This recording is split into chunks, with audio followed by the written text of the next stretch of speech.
Aujourd'hui, c'est Otaku Sataka, Maidona Ryo-chan.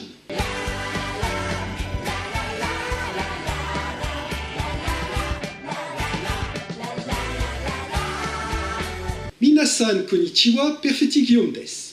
Aujourd'hui, nous allons nous attaquer au premier film de ce que j'appellerais une trilogie thématique. Je veux dire par là que ces trois films sont indépendants, ils n'appartiennent pas à une même continuité, mais reposent tous sur la même formule. En l'occurrence, confier à chaque fois le rôle principal à la junior idol Ryo Shiono, que nous avons déjà croisé dans l'excellente série Big Bullet, lui faire exercer une profession en rapport avec un cosplay précis, ici une maid, autrement dit une femme travaillant comme serveuse dans un café thématique où toutes les serveuses sont habillées comme nos soubrettes nationales, et bâtir autour de cela un scénario écrit à chaque fois par une idole différente qui interprète également un personnage dans le film en question. Nous verrons bien sûr tous ces films en temps voulu, mais pour l'instant nous allons nous contenter du premier de la série, Maidona Ryo-chan. Ikuzo!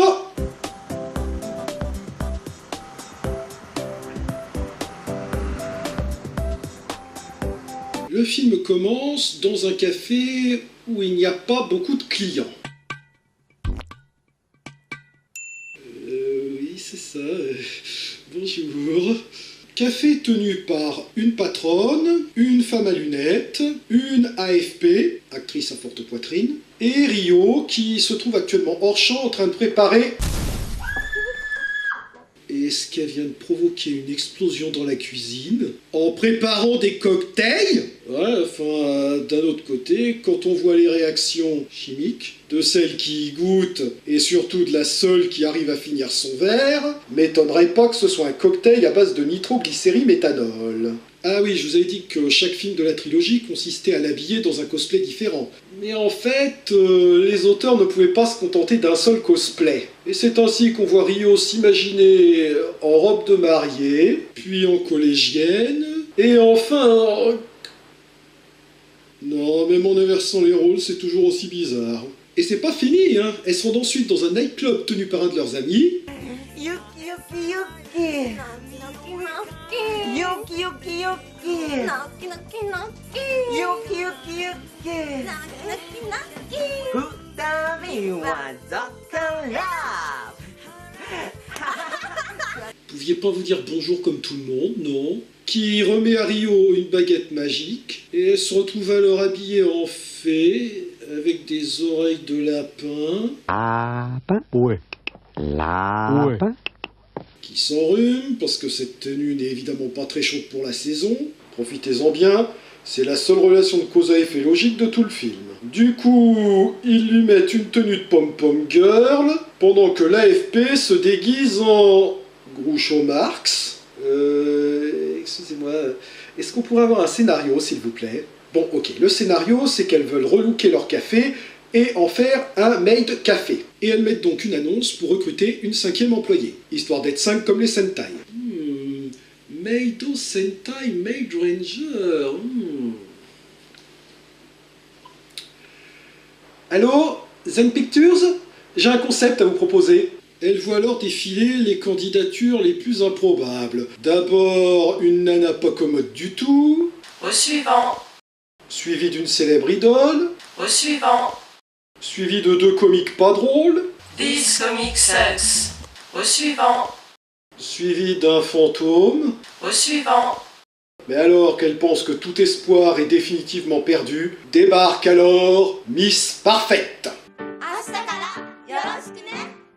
Ah ouais, elle l'engage d'office, hein, elle vérifie pas son CV, elle lui font pas passer d'entretien, rien du tout. Bon, en même temps, sachant que Miss Parfaite est incarnée par Yuya Kamatsu, dont la grande sœur Kei, en plus d'avoir écrit le scénario, joue le rôle de la patronne, j'ai comme de forts soupçons de népotisme. On enchaîne sur une nouvelle scène dans un nightclub, histoire de faire un peu d'exposition en nous expliquant que le mari de la patronne l'a quittée en lui laissant le café. Je me demande si cette information va servir plus tard. Tout en nous gratifiant de certains faux raccords assez flagrants, comme celui-là.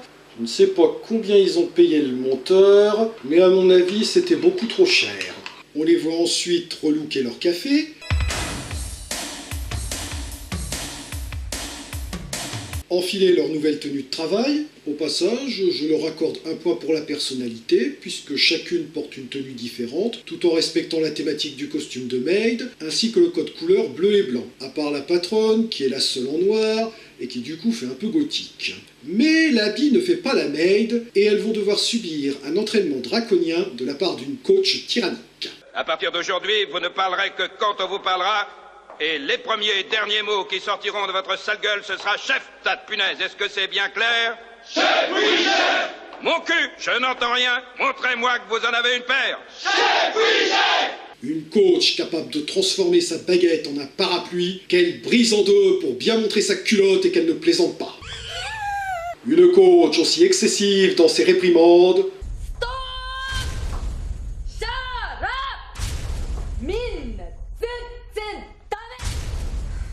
que dans ses félicitations.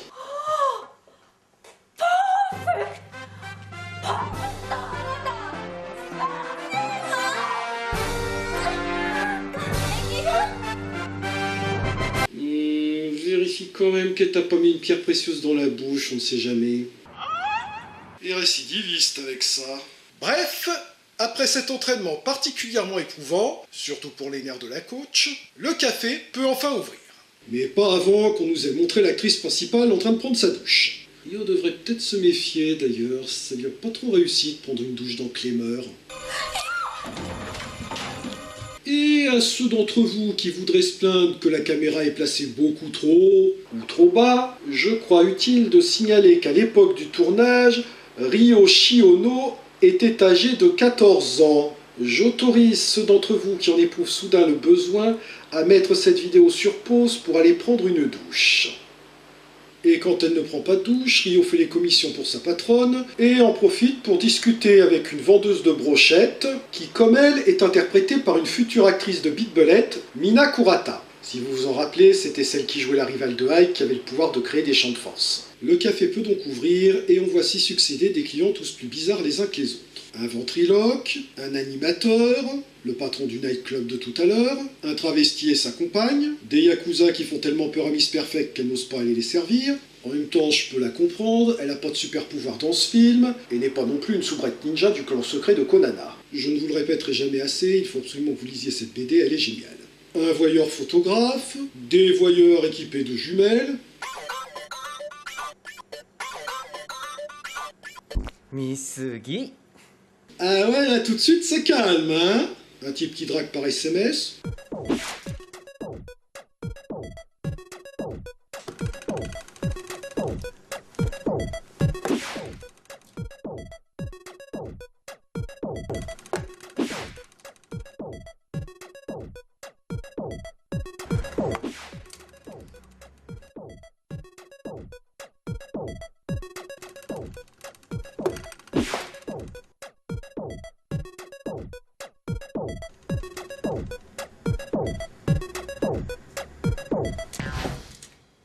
Mais c'est que ça marche en plus. Des pervers qui fantasment sur Ryo en tenue de tenniswoman, parce qu'effectivement on n'avait pas encore assez de cosplay comme ça, et qui arrivent même à la convaincre de les servir en maillot de bain. 14 ans les gars. Et enfin, deux voleurs qui sont surtout là pour piquer la caisse. Malheureusement pour eux, les capacités intellectuelles très limitées de Ryo ne lui permettent pas de comprendre ce qu'ils veulent. Ceci dit, elles ont pas trop à se plaindre, hein, parce que un café où toutes les serveuses sont habillées en soubrette, c'est pas les pires clients qu'elles auraient pu avoir, hein. Non. Le pire, ça aurait été celui-là.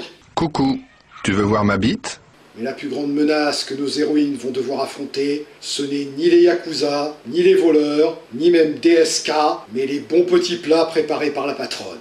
Est-ce qu'on pourrait avoir la recette, s'il vous plaît? C'est pour le légiste. Même Miss Parfaite n'est pas épargnée.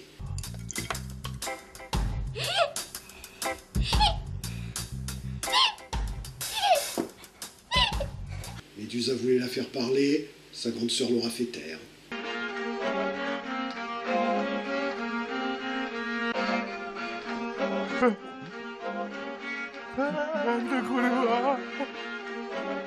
Gaston Lagaffe n'a plus le monopole de la cuisine d'épouvante. Il y avait la littérature fantastique et les films d'horreur.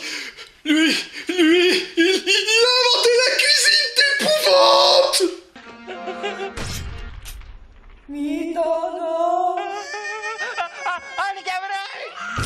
Elles sont heureusement sauvées de la faillite et d'un procès pour empoisonnement par les deux voleurs qu'à la suite d'un concours de circonstances qu'eux-mêmes n'ont pas dû bien comprendre, se retrouvent promus cuisiniers. Bon, ça ne les empêche pas de continuer à convoiter le contenu de la caisse, mettant même au point une stratégie dans les toilettes en présence d'un micro. Ok, boss. Small boss. C'est petit ça, monsieur. Mais à la fin du film, ils sont définitivement rentrés dans le droit chemin. Maid no Nario-chan, un film qui milite en faveur de la réinsertion des criminels.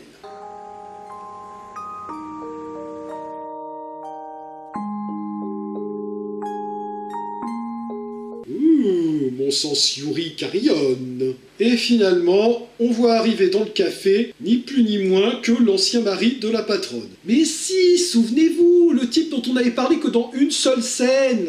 Ex-mari qui est interprété par Dandy Sakano, un comique japonais très connu, entre autres pour sa catchphrase. Ex-mari qui est revenu pour se réconcilier avec elle, avant de faire... ça...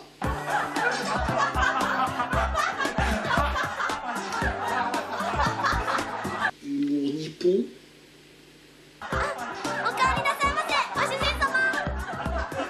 Et Maid no Nario-chan se termine donc sur ce happy end. Alors bon, comme vous avez pu le constater, il n'y a pas vraiment de scénario, juste une succession de sketchs avec une vague intrigue en fil rouge. Mais le film n'en est pas moins très agréable à regarder, en particulier grâce à ses 5 héroïnes très attachantes et d'égale importance, malgré le fait que Rio était censé être le personnage central de l'histoire. D'ailleurs, son personnage d'héroïne écervelée, toujours souriante et de bonne humeur, contraste radicalement avec ses rôles ultérieurs qui seront beaucoup plus sombres et sérieux. On l'avait déjà vu dans Beat Bullet, où elle joue une androïde espionne monolithique, mais c'est pareil dans d'autres films, par exemple Clemmer, où elle est victime d'un tueur psychopathe, ou encore dans la série Vaker Signa, où elle joue une policière du futur, envoyée à notre époque pour enquêter, et confrontée au dilemme d'empêcher ou non la mort d'une amie qu'elle s'est faite à l'époque, au risque de modifier le cours de l'histoire. Pour finir, signalons que le DVD comporte également en bonus un making-of, ainsi qu'une vidéo supplémentaire d'une demi-heure, dans laquelle on voit Rio porter les différents cosplays entrevus dans le film. Ah d'accord, c'était pour ça! Avec tous ces costumes, c'est vraiment le carnaval de Rio! Film sympa et fun pour peu qu'on soit amateur de ce genre d'humour, Maid no Nario-chan constitue un excellent apéritif nous mettant en appétit pour les deux suivants. Janet!